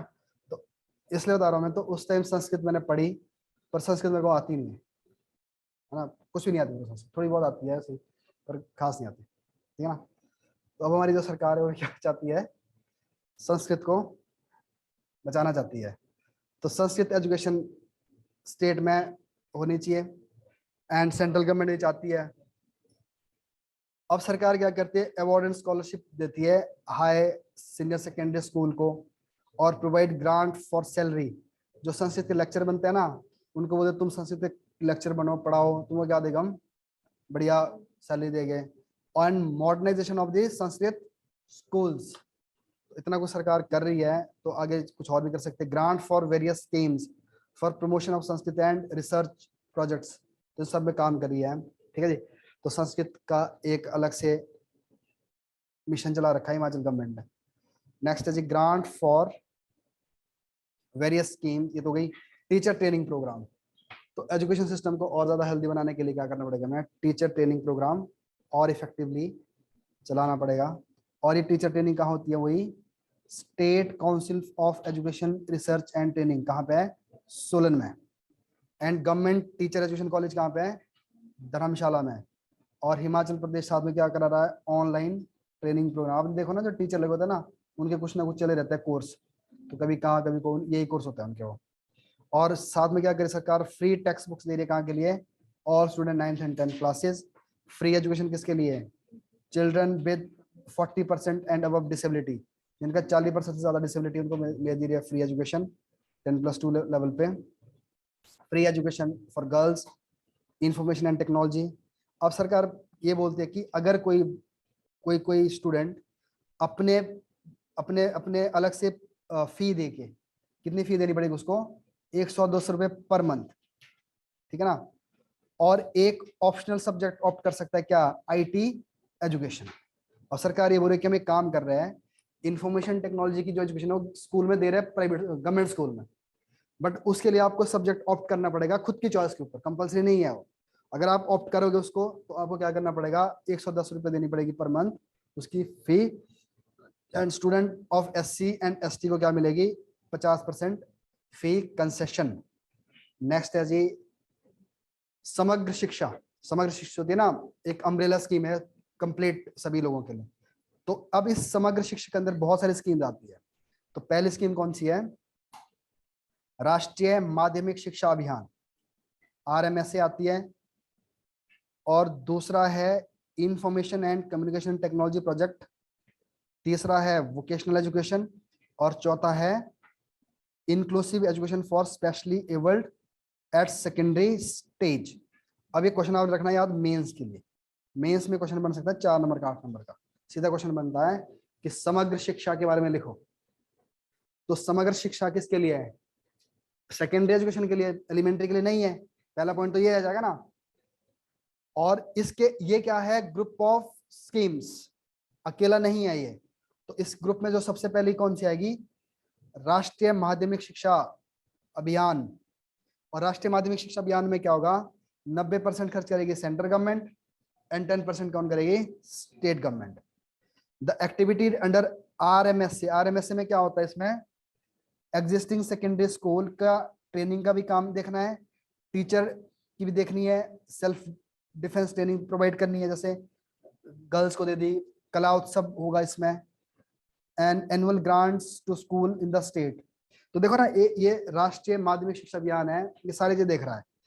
टीचर को किस क्या प्रोवाइड करना है, स्टूडेंट को क्या देना है, स्टूडेंट को इसलिए भी तैयार करना है कि ताकि अपना खुद का डिफेंस कर पाए वो, है ना। और साथ में सेंटर से क्या आएगा, फंड भी आएगा। तो ये हो गई पहला पार्ट इसका। और दूसरे सेकंड स्कीम इसके अंदर कौन सी आती है, इंफॉर्मेशन एंड कम्युनिकेशन टेक्नोलॉजी। तो आईटी की एजुकेशन दे दो। और तीसरा क्या हो गया, वोकेशनल एजुकेशन भी प्रोवाइड करो। और चौथा क्या हो गया, inclusive education for specially abled children eight secondary stage. तो ये एज इट इज आप इसको सीधा लिख सकते हो अगर क्वेश्चन आता है जिसमें समग्र शिक्षा में। क्लियर बात। अच्छा, एक क्वेश्चन ये बनता है कि जो हमारी सेकेंडरी एजुकेशन है ना, उसके लिए गवर्नमेंट क्या कर रही है। तो ये जितनी भी स्कीम्स है ना सारी लिख लो, और साथ में कौन से लिख लो, समग्र शिक्षा, और इसके सारे पॉइंट्स लिख लो। उसके बाद है जी रूसा सिस्टम, पता है ना रूसा, शायद आपके सामने रूसा हुआ होगा। कब कब लॉन्च होता रूसा, 13 में, 13 में आया था क्वेश्चन, बल्कि क्वेश्चन अच्छे से पूछा भी एक बार। तो रूसा कब आया था, 2013 में। रूसा में फंड वगैरह भी आता है, थोड़ा सिस्टम इन्होंने चेंज कर दिया। तो 70 colleges of Himachal Pradesh university के इसके अंदर है। मुख्यमंत्री डिजिटल डिवाइस योजना, डिजिटल डिवाइस योजना। तो मुख्यमंत्री डिजिटल डिवाइस योजना के अंदर क्या है, 10,000 smartphone to be distributed to the meritorious students. जो अच्छे पढ़े लिखे मार्क्स लेने वाले बच्चे उनको 10,000 दिए जाएंगे। और 10,000 में से 900 किसको दिए जाएंगे, फाइनल ईयर कॉलेज स्टूडेंट्स को। नेक्स्ट क्या जी, मेधा प्रोत्साहन योजना। मेधा प्रोत्साहन योजना सुना समझ इसके बारे में, +2 के बाद मिलता है ये। और इसमें क्या होता है, एक तो रखा हुआ है कुछ क्राइटेरिया रखा है इसमें, इनकम का भी रखा हुआ है, इतनी इनकम होनी चाहिए, आई थिंक 2.5 लाख तक की है इसकी भी। और साथ में कुछ मार्क्स रखे हुए हैं, कितना आपका स्कोर, जैसे 50% के करीब करीब आपका स्कोर होना चाहिए। अब इसमें क्या बोलते सरकार ने कि आपको जाके कोचिंग लेनी है। कोचिंग किसकी लेनी है आपने, क्लैट, क्लैट समझते हो ना, लॉ एंट्रेंस एग्जाम, और नीट, और IIT JEE, AIIMS, UPSC, staff selection commission, and SSC and banking. But इसमें ऐसा नहीं है, फिक्स नहीं है इसमें अमाउंट कि सरकार पता क्या बोलती है कि हम कितने तक दे सकते हैं, 1 लाख। अब ऐसा नहीं कि 1 लाख मिलेगी उसको। अगर मान लो एक बंदे ने एडमिशन ली किसके लिए, यूपीएससी के लिए, बट यूपीएससी में फी कितनी है, 1.5 लाख, है ना। तो इसमें क्या होगा, 1 लाख रुपए देगा कौन, एस्पिरेंट देगा, और 50,000 कौन देगा, सरकार देगी, 50,000 कौन देगा, जो एस्पिरेंट्स है। अगर किसी ने किसके लिए ली, सिर्फ बैंकिंग के लिए, और बैंकिंग की टोटल फीस कितनी है, 10,000, तो उसको कितने मिलेगी, सिर्फ 10,000। समझ गए बात। तो इसलिए इसकी अपर लिमिट है कितनी है, 1 लाख, और नीचे वाली लिमिट कोई नहीं है। वो डिपेंड करेगा जहां पे वो पढ़ रहा है ना, उसकी फीस कितनी है। क्योंकि हमारे पास भी है इस बारी मेधा प्रोत्साहन योजना से कुछ बच्चे। Installation of close circuit television, क्या है, सीसीटीवी, ठीक है ना। तो ये भी याद रखना, कई बार पूछ लेते, मैं बता ना पेपर में पता नहीं किसी फुल फॉर्म पूछ लिया आपसे, कई बार उनको आसान लगता है ना क्वेश्चन, ठीक है जी पूछ लो, आसान भी है थोड़ा, हैवी इंटरेस्टिंग सा क्वेश्चन है कि पता भी है जरा कि क्या होता है उसके फुल फॉर्म, है ना। वो ऐसा पूछ लेगा ना, पता क्या लिखेगा वो क्वेश्चन कैसे बनाते हैं, मैं चलो मैं बताता हूँ आपको।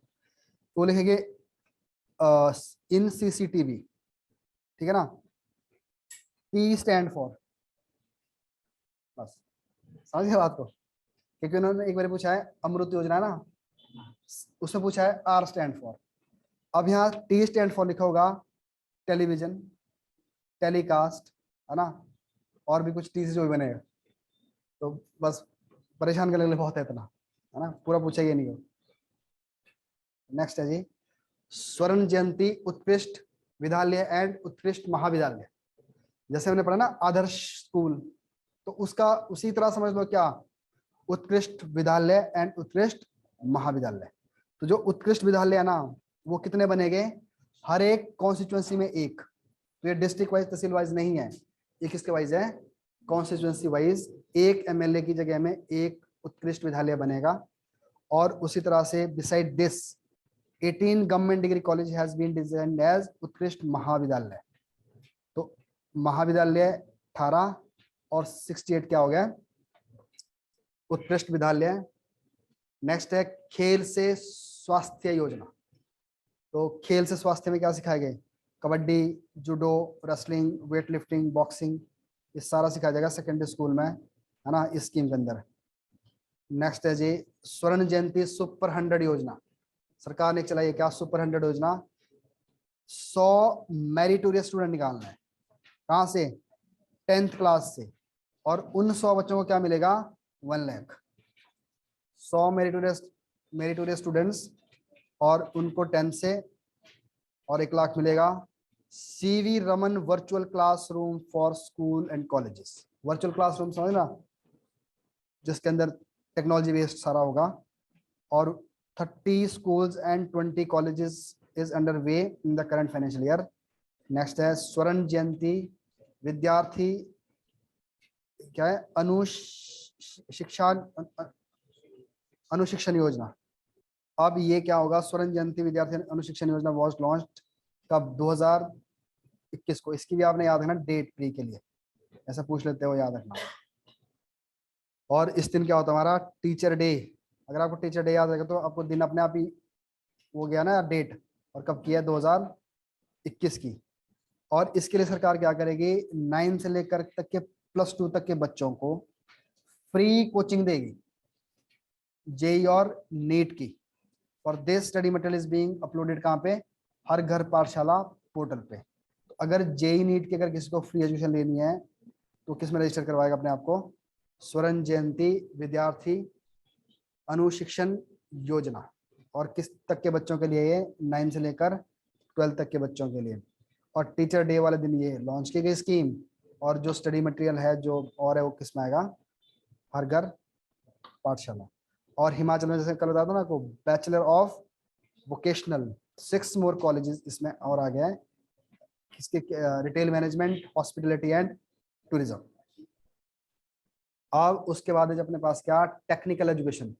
अब ये पता कैसे क्वेश्चन पूछते हैं कि ये पूछ लेते हैं कहाँ पे, ये कुछ तो पता ही होगा आपको, Indian institute of technology IIT कहाँ पे है, कमांद मंडी, और national NIT Hamirpur, NIFT Kangra में, फैशन टेक्नोलॉजी वाला IIM सिरमौर, और IIIT Indian institute of technology कहाँ पे, उन्ना में। और उसके बाद central institute of plastic engineering and technology कहाँ पे, ये बद्दी, प्लास्टिक इंजीनियरिंग टेक्नोलॉजी वाला भी है। ऐसे क्वेश्चन बोले थे कि कहाँ पे है, ये बद्दी में है ये। उसके बाद है regional vocational training institute for women कहाँ पे, जुंदला, जुंदला कहाँ पे है, तहसील शिमला रूरल डिस्ट्रिक्ट में, तो जुंडला पड़ता है शिमला में। गवर्नमेंट इंजीनियरिंग कॉलेज 5 है, कोई नहीं पूछेगा, जैसे पूछ ले कितने कॉलेज है तो इसको आप छोड़ सकते हो, कितने कितने कॉलेज है। नेक्स्ट है जी modern Indian institute of training, ये कहाँ पे है? नालागढ़ में। और एक है कहाँ पे? संसारपुर में। संसारपुर कहाँ है? कांगड़ा में। तो model industrial training institute, model industrial training institute एक है नालागढ़ में और एक है संसारपुर में और एक है ITI for person with disability, ये कहाँ पे है? सुंदरनगर में। ये आपने जाननी है इसमें, तो टोटल इतना है। नेक्स्ट है जी एक स्कीम है technical education quality improvement programme. Technical education improvement quality programme का थर्ड पार्ट, ये नेशनल लेवल की स्कीम है। अभी पता क्या करती है कि जो हिंदुस्तान के टेक्निकल इंस्टीट्यूट्स है ना, उनको इसके अंदर ऐड कर देते हैं। तो कहाँ से फंड आना स्टार्ट हो जाएगा? सेंट्रल गवर्नमेंट से। तो अभी हिमाचल में 3-4 इंस्टीट्यूट इसके अंदर रखे हुए कब 2017 से, जो कि कौन कौन से हैं? Jawaharlal Nehru government engineering college, कहाँ पे? ये सुंदरनगर में। राजीव गांधी इंजीनियरिंग कॉलेज और Atal Bihari Vajpayee government engineering college, ये कहाँ पे है? शिमला में, प्रगति नगर जगह एक वहाँ पे ये है ना, प्रगति नगर। हिमाचल टेक्निकल यूनिवर्सिटी, ये कहाँ पे है? हमीरपुर में। ये नाम आपको पता होना चाहिए, पूछ लेते हैं, वैसे इसमें लिखा नहीं है। तो Jawaharlal Nehru government engineering college कहाँ पे है? सुंदरनगर। और Rajiv Gandhi government engineering college Kangra. Atal Bihari Vajpayee government engineering college Shimla Pragati Nagar. और हिमाचल टेक्निकल यूनिवर्सिटी, और ये कहाँ पे है? हमीरपुर में। अब एक स्कीम है strive, skill strengthening and for industrial value education. Skill को स्ट्रेंथन करना है और साथ में क्या डालना है? Industrial value. और इस स्कीम है स्ट्राइव। और इसके अंदर क्या कर दिया? 19 ITIs has been selected under centrally sponsored scheme STRIVE. ठीक है ना? देखो ना, दो स्कीम आप इसको ना रिलेट भी कर, जैसे आपने पता है एक स्कीम में पढ़ी थी स्फूर्ति, पढ़ी थी ना स्फूर्ति, क्या थी? सिरमौर में लगाने इसका। तो स्फूर्ति का क्या काम था इसका? स्कीम फॉर, किसके लिए थी? हाँ, रीजनरेशन ऑफ ट्रेडिशनल इंडस्ट्री। समझ बात क्या बोला? ये जो स्फूर्ति स्कीम है ना, इसको और स्ट्राइव को इकट्ठे पढ़ना है। अगर आप मेंस भाषा लिखोगे ना, तो स्फूर्ति एंड स्ट्राइव इकट्ठे लिखनी चाहिए। अगर आपसे ये पूछता है कि हमारे स्टेट के अंदर स्मॉल स्केल की इंडस्ट्री है ना, उनको प्रमोट करने के लिए क्या कर रही है सरकार, तो आप लिख सकते हो क्या? अगर तो ट्रेडिशनल नॉलेज है, उसके लिए कौन सी हो गई? स्फूर्ति। और अगर अगर कौन सा नॉलेज को यूज करना है? टेक्निकल नॉलेज, इसके लिए कौन सी है? स्ट्राइव। समझे बात क्या बोल रहा हूँ? देखो मैं आपको हमेशा बोलता हूँ, जब भी आप मेंस की तैयारी करोगे ना, आपको ना ऐसी चीजें रिलेट करनी है आप उसमें, तब तब आपको आसानी भी होगी पढ़ने में और मार्क्स अच्छे मिलेंगे, है ना? तो ये स्किल के लिए। तो अब अगर आप देखोगे ना, क्या हो रही है यहाँ पे? स्किल किस में स्ट्रेंथन हो रही है? Value of enterprise. किस कौन सी इंटरप्राइज? कोई भी। और मेनली कौन सी? ट्रेनिंग। और उसी तरह से जो स्फूर्ति स्कीम थी, उसमें भी स्किल स्ट्रेंथनिंग हो रही है। किसमें? ट्रेडिशनल नॉलेज में, है ना? और एक जैसा काम लग रहा है इन दोनों का, थोड़ा थोड़ा डिफरेंस है। और अब देखो उसके अंदर उसको पायलट बेस पे क्या लॉन्च किया है? सिरमौर में, राजगढ़ में ना। और इसके अंदर क्या लाई गई है? 19 ITIs। ठीक है। नेक्स्ट है education satellite account 2017-18 Himachal Pradesh. और देखो हमने पढ़ा था ना पहले ही, अब सरकार वर्ल्ड बैंक की तरफ से काम हो रहा है। हमने पढ़ा था कल टूरिज्म में। अब टूरिज्म में क्या कर रही है सरकार? एक डाटा इकट्ठा किया और उस डाटा के बेस पर यह देखा गया कि अगर टूरिज्म होगा यहाँ पे तो किस चीज की डिमांड बढ़ सकती है? Demand and supply. और टूरिज्म कितने लोगों को रोजगार देता है? और उसी तरह से बात होती है यहाँ पे किसके लिए? एजुकेशन के लिए। और देखो ना, अगर एजुकेशन एक सेक्टर है अपने आप में एजुकेशन। और जैसे अगर देखो ना आज की डेट से अगर आप देखो, दो एरिया से है, एक एजुकेशन और एक हेल्थ। तो अभी ना मैं कोई आर्टिकल पढ़ रहा था, उसमें एक बात लिखी थी, जो स्टार्टअप होता है ना, स्टार्टअप, अगर स्टार्टअप को अगर बिजनेस स्टार्ट करना है, उनको लगता है थोड़ा रिस्क कम है, तो किस में करना चाहिए? ऐसा एरिया जिसके साथ यूथ जुड़ा है। ठीक है ना बात? जिसके साथ कौन जुड़ा है? यूथ। और दूसरा कौन सा? जिसके साथ कौन जुड़ा हुआ है? हेल्थ। दो एरिया से है जिनकी बहुत स्कोप है ना। अब देखो हिमाचल आपको लगता है जैसे एजुकेशन है, अब एजुकेशन क्या है, कैसा ऐसा जरिया है जो बहुत बड़े लेवल पे क्या कर सकता है, बिजनेस बना सकता है स्टेट के लिए। अभी देख लो आप हिमाचल में कितने स्कूल्स है ना, प्राइवेट स्कूल कितने ज्यादा है, और कितने कोचिंग इंस्टीट्यूशंस है, और कितने लोग ऐसे हैं जो साथ में खुद पढ़े साथ में ट्यूशन पढ़ा रहे हैं। अगर आप खुद इमेजिन करके सोचो, अगर ये एजुकेशन का सिस्टम बाहर निकाला जाए स्टेट के जीडीपी में से, तो कितना लॉस कर देगा स्टेट के लिए, कितना अनएम्प्लॉयमेंट लेकर आएगा। और स्टेट की जो एजुकेशन की वजह से हिमाचल में तो काम हो ही रहा है, इसकी वजह से कहाँ काम हो रहा है, और चंडीगढ़ में भी। अब देख रहे हो ना क्या हो रहा है मैं आपको, एट द एंड क्या हो रहा है, रेवेन्यू जनरेशन हो रहा है। अभी देखो अभी हमारे पास कितना कितना स्टाफ है, 15 स्टाफ हमारे पास यहाँ पे नॉन टीचिंग वाला है, तो 15 में से शायद 100% ही हिमाचली है, 90% हिमाचली है। तो एक तो क्या है, जॉब एम्प्लॉयमेंट है, दूसरा क्या हो गया इसका पार्ट, रेवेन्यू जनरेशन हो गया ना कहीं तो हो ही रहा है ना, आगे आगे इसका इम्पैक्ट पड़ता जा रहा है। तो अगर यही चीज स्टेट के अंदर भी है ना, और इससे अगर पैसा कहाँ, जैसे बाहर से फॉरेन से आता है, कहाँ जाएगा, स्टेट जाएगा। तो अब यही बात टूरिज्म की पॉइंट ऑफ व्यू से है ना, यही बात इसको लेकर है, हेल्थ को लेकर। तो हेल्थ और टूरिज्म दो ऐसे चीज हैं जो क्या करते हैं, परचेजिंग पावर बढ़ाते हैं। अब आज की डेट से कोई भी आदमी जितनी मर्जी कंजूसी कर ले, बट जब सवाल किसका आएगा, एजुकेशन का और हेल्थ का, तो वो खर्च करेगा। तो क्या बढ़ी यहाँ पे, परचेजिंग पावर्स। जहां परचेजिंग पावर बढ़ेगी वहां क्या उठेगा, डिमांड। जहां डिमांड होगी वहां पे क्या होगी, एम्प्लॉयमेंट। और डिमांड के साथ साथ क्या बढ़ेगी, सर्विस। देखो ना, जिस चीज की डिमांड बढ़ेगी ना उसकी क्या बढ़ेगी, सर्विस। तो इसीलिए वो उस आर्टिकल में क्या लिखा था, जो यूथ है ना, जहाँ पे जिसके साथ यूथ जुड़ा हुआ है उसको लेकर स्टार्टअप हो जाए ना तो चल सकता है ना। चाय सुट्टा बार खोल दिया, क्यों खोला चाय सुट्टा बार, क्योंकि इसके साथ कौन जुड़ा हुआ है, यूथ, है ना। आपने मत खोलना गई, आप चले गए आप चाय और भांग बार खोल दिया कहीं जाके, ठीक है ना, वो थोड़ा ज्यादा रेवोल्यूशनरी हो जाएगा। तो अब समझो बात को क्या बोल रहा हूं मैं, इसीलिए 3 एरिया के ऊपर इस बार तुम्हारे इकोनॉमिक सर्वे में टूरिज्म, हेल्थ और एजुकेशन को अलग से इनका सर्वे किया गया है।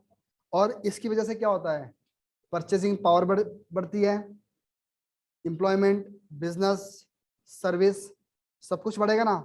और साथ में क्या करना पड़ेगा, स्टेट को कुछ ना कुछ प्रोवाइड करना पड़ेगा अपने एंड से। जैसे मैंने बताया टूरिज्म के लिए सड़क देनी पड़ेगी, पार्किंग देनी पड़ेगी, है ना।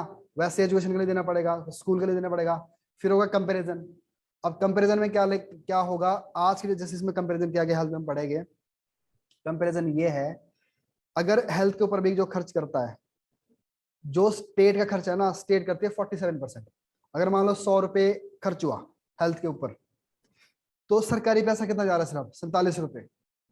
और ज्यादा किसका जा रहा है, आउट ऑफ द पॉकेट। समझ ना बात। तो यहाँ से क्या डाटा मिलता है हमें, कितना परसेंट कौन खर्च कर रहा है।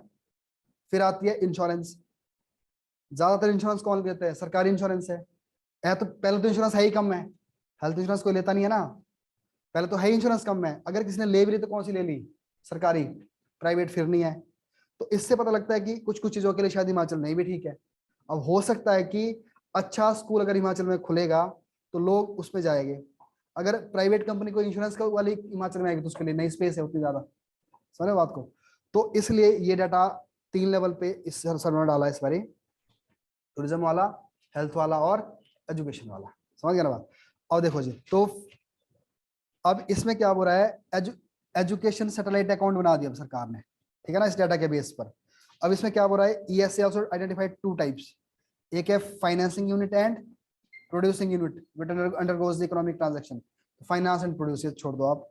अब हाईलाइट 2017-18 के क्या है कि अगर हम देखते हैं भी total house hold and private जितना भी खर्चा है, प्राइवेट एक्सपेंडिचर हाउस होल्ड कितना है, 12.50 करोड़ का खर्चा।